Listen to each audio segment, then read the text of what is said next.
こんにちは、加藤です。だいぶ久しぶりになりましたけれども、100作品高評会。本日は番外編ということで、前回じゃないな、去年もちょうど今くらいの時期に送ってきていただいた、かりんさん。この100作品高評会始めて、確か2回目か3回目くらいに初めて応募してこられた、その当時中学1年生のかりんさんが、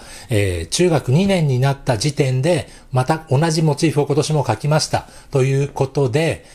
ちょうど去年の今くらいの時期だと思うんですが、番外編として、2つ目の2回目の、パプリカの公表をしたんですね。で、今回はまた1年後、同じパプリカを描きましたということで、こんな作品が届いています。今回はパプリカの入っているこの薄透明な袋に入った状態で描いたということで、また今回も番外編、かりんさんのパプリカ。では早速行ってみたいと思います。どうぞ。まずね、かりんさんから送られてきたメッセージ、先に読んでいこうかなと思います。加藤先生、こんばんは、かりんです。高校受験が終わったので、今年もパプリカを描きました。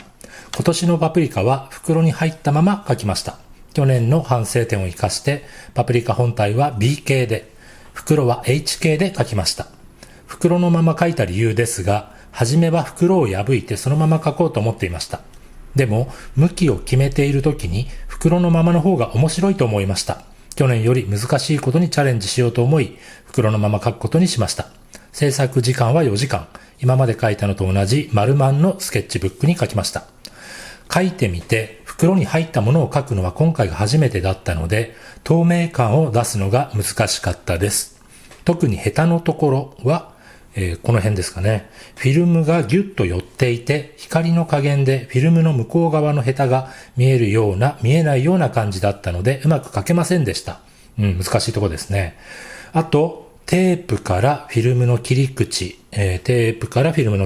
までは、フィルムが密着していて理解しようと、スマホで写真を撮って拡大したりしましたが、光が複雑すぎてうまく描けませんでした。勉強に専念するため、去年の夏から美術教室をお休みしていたので、8ヶ月ぶりに描きました。思うように描けませんでした。下手になったかもしれないと感じました。高校は第一志望の公立は落ちてしまったので、併願の私立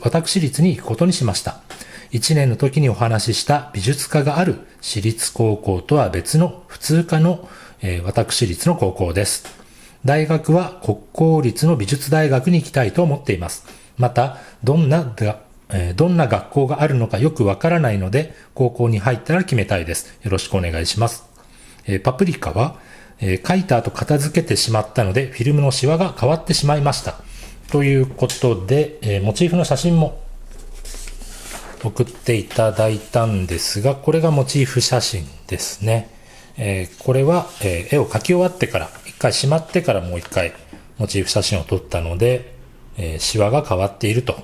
いうことなんですが、モチーフ自体は同じのかな？同じですね。値段一緒になってますもんね。ただシワが変わったということです。今回は8からということで、普通高校生になったのでちょっと厳しめを要求しています。ちなみに、皆さんもね、前回、中学2年生、それから1年生の時に、どんな作品を描いていたのか気になっていると思うので、お見せしましょう。まずは、これが中学1年生、初めてこの100作品高評会に出品してきたパプリカです。私の好評で、青と赤のペンでちょっと落書きしてあったりしますけれども、これが最初に送られてきた中1の時点でのパプリカ。よく描けてますよね。ヘタの部分とか、そして影とかもしっかり入ってるんですが、結構ね、しっかりとダメ出しをしていた。好評でね、結構しっかりとダメ出しをしていた気がします。に対して、まさかの1年後に同じパプリカを描いて送ってきましたというのが、これが中学2年生の時の作品。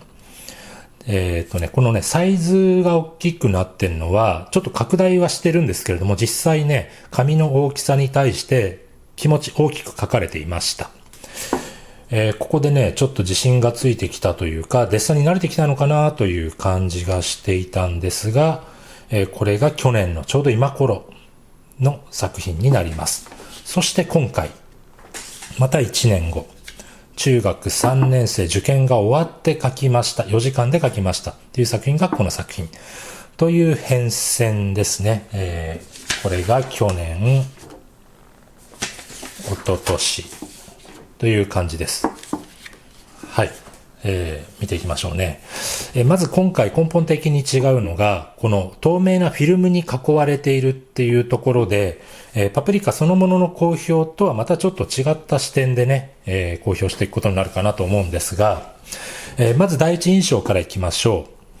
う。床に映る影も含めて透明なフィルムに包まれているっていうのをよく感じ取って、描いている作品だなと思いました。どんなところがっていうと、パプリカの色の濃い色、おそらく赤い色のパプリカだと思うんですが、赤い色を強く入れることによってハイライトの練りゴムで抜いた白さが引き立つような、そういった工夫が作品から見て取れる。これまでの単体で描かれていた、パプリカのみで描かれていた作品よりも、より強く黒色を使おうとしているっていうのが感じられます。本人もパプリカ自体は B 系で、袋は H 系で描きましたっていう風に鉛筆の使い分けを意識してるんですよね。透明であまり黒色がはっきり出てほしくない、淡いトーンで描きたいところは H 系の鉛筆を多用して、この影もそうかな。パプリカそのものに関しては強い黒をしっかり乗せたいっていうね、明確な意思が感じられる作品になったと思います。第一印象そんなとこですかね。で、次に絵そのものについて、今回は端から辛口ということでね、見ていきたいと思います。まず2つに絞っていきましょう。まず袋に入っているという、この透明な、フィルムについて。これ誰が描いても非常に難しいんですよね。特にこの辺。中の構造がわかるようにしたいけれども、その表面にすごくシワがいっぱい入っていて、加工にも描ききれないっていうくらいギラギラして見えるところ、ここはね、誰しも苦しむというか、どうしていいんだかわからないっていうふうに思うところだと思うんですが、一つ例を挙げましょう。私かつて、アルミホイルの描き方、アルミホイルを模写してみましょうみたいな、もしくは紙のシワを描いてみましょうという動画を上げたんですけれども、こういったギラついた表現をするときには、アルミホイルに限らず、フィルムとかラップと、サランラップみたいなラップとか、そういったキラキラ光る透明な膜で囲われたようなもの、描く際には参考になるかと思います。ベースになる強い濃い色が乗っていないとなかなかハイライトが生きてこないんですけれども、こんな縛り口よりも先の部分、バックが白い紙で、そこに透明なフィルムがあるような、こういったところでも、応用できる、そういった技術だと思いますので、参考にしてみてください。ギラついた、ピカッと光るビニールもしくは金属のハイライトを描く際に気をつけるべきこと、そこで解説しています。なので、あともう一点は、やっぱり透けて見えてるって言いますけれども、写真を拝見させてもらって思ったんですけれども、ほとんど中の構造とか、ヘタがどうなってるとか見えにくいところは見えにくいまま、正直に見えないものは見えないとして書く方が、正直にその見せかけの現象をかける方がリアリティが出る場合が多いので、特にこの辺理屈で考えないでちょっと明るくなったちょっと暗くなったっていうその目の前にある変化に忠実に再現していくことを意識するといいと思います。で、ここでかりんさんはスマホで撮って多分白黒に置き換えて画像で確認してるんですよね。で、その際、部分的にスマホを見ながら描く、そういった描写してみる、そういった時間取ってもいいと思います。その後、実際に見た現物を見て、自分で描いたところと、スマホの画像を見ながら描いたところと、どんな風に違うのか、で、スマホの、二次元平面を見ながら描いたところを、実際のモチーフを見ながら描くときに、自分の描く際のやり方ですけれども、フィードバックできるように頭の中で置き換えて捉えられるようになっていってほしいなと思います。ギラギラする透明なもの、皆さんね、透明なものをどうやって描いたらいいんですかって、お悩みだと思うんですけれども、参考にしてみてください。はい、次に、もしこれがフィルムがなくてパプリカだけっていうことはないんですけれども、パプリカだけでちょっと見てみましょう。そうするとですね、まずね、形が多分ちょっとだけこっちが手前でこっちが奥、少しね、斜めに置いてあったんじゃないかなって気がするんですね。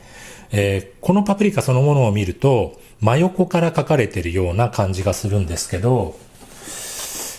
このモチーフ写真に限らないんですが、ちょっと手前奥、少しこういう風に、ヘタの方が、上面が手前に向いているような置き方をして描かれたと思うんですが、その感じがちょっと淡い、薄いんですよね。ここだけを見ると、こういうものをね、もう真横から見て描いたような感じがします。本当はこんな風に、自分にとって近い側と遠い側があったんじゃないかなと思うので、囲われている、くるんである袋に惑わされて、袋のシワに惑わされて、中のものの構造が、置かれている、台に置かれている向きが、どっちが手前でどっちが後ろかなっていうのが、変わらないように、狂わないように気をつけてあげましょう。手前と奥、自分に近い方と遠い方、こういう角度、それが意識されると、より構造感がしっかりしたと思います。あと、結構悩ましいのが、おそらくね、これ全体の中で一番黒色が濃くというか、はっきりと色が濃く見えてたのこの辺だったと思うんですよ。絵画、デッサン描く上で手前はコントラストちょっと強めに、遠くに行くにつれてちょっと弱めに描いてあげると前後感が出たりするってセオリーがあるんですが、場合によってはね、遠くなんだけれども、そこが一番濃くはっきり見えていたなんていうこともありがちなんですよね。で、そういった時にどう考えたらいいのかなんですが、ですね、ちょっと弱くしてあげた方がいいと思います。そう見えていたからっていうのももちろん大事なんですけれども、さっきここではね、見えるように描きなさいって言ったばっかりなんですが、手前奥を表現するのに、少し鈍くしてあげた方が手前感がはっきりしてよかったと思います。で、その際に、今鈍くって言いましたけれども、コントラストというか黒色の使い方を鈍くする。どういうことかっていうと、紙を撫でるとか擦るとか、この画用紙に対してダメージを与えて、黒色の発色を鈍くするっていうことです。それに対して手前側は鮮やかな黒を使いたいので、紙に対して鉛筆をダイレクトに乗せただけで消したり擦ったりをなるべくしないような黒色を表現する。鮮やかな黒色と私は言いますけれども、紙に鉛筆で描いただけの黒って一番綺麗なんですよね。彩度が高い、鮮やかって私言うんですが、有彩色じゃないので彩度って本当は言わないと思うんですけれども、黒色が鮮やかに見える綺麗な黒色は紙に対して鉛筆で描いただけ、プラスの作業だけで描いた黒色鮮やかに見えます。それに対して描いて消して擦ってなんていう風にダメージを与えた黒は同じ黒さでも鈍く見えます。そんな風に手前奥とでの描き分けは若干鈍くする、彩度を落としてあげる、ちょっと消したり擦ったりするようなダメージを与えて奥へ引っ込ませるようなそういった工夫が出てくると、先ほど言った形の上での前後感とともに彩度が高い黒、弱い黒っていう使い分けが、画面の立体感に役立ってくれると思います。さて、こんなところでいかがでしょうか。中学3年生で、4時間ですよね。私思うに、これまで送られてきた作品の中で一番密度が高いというか、作品に対するその思い入れが強い作品の感じを受けました。つまり描こうという意志力、画力がだいぶ上がっているなという印象です。今今後もですね、美術系の大学を目指して公立とかっていうことで考えているようなんですけれども、ますます、修行を積んでいっていただけたらなと思います。なんか面白いですよね。成長が作品から見て取れるっていう、100作品公表会原則1人1作品、1回しか公表しませんっていうことで原則なんですけれども、なぜかこのかりんさんはちょっと番外編ということで2回もね、プラス2回も、公表会に出ていただくことになりましたが、皆さんいかがだったでしょうか。ウニアトリエではこのような100作品公表会に応募してくれる作品を募集しています。今現在95作品まで来ていますので、あと5作品を募集していますので、受験生でない方、受験生はお断りしていますが、高校1年生とか2年生は可です。中学1、2年生も可です。3年生もしくは受験生、浪人生は不可となっておりますので、自分で書いた実質3時間程度、大きさにしたら B3 程度の紙に鉛筆で書いたデッサン作品を募集しておりますので、デッサン始めたばかりの方、私なんかまだまだなんて言わずに、ぜひこの公表会に出品してみてください。ちなみに、その難易度というか、どのくらいの辛さで公表してほしいかというのが、一応2から8くらいの段階で選べるようになっています。甘めで公表してほしいとか、辛めで公表してほしいとか、真ん中くらい、5辛くらいがいいかなとか、そんな風に、自分の作品をどんな風に、辛口で公表してほしいとか、甘口で公表してほしいとか、ご自身で申告して応募してください。応募方法は下の概要欄に貼っておきますので、そちらをよく読んでお願いします。それではまた次の動画でお会いしましょう。さよなら。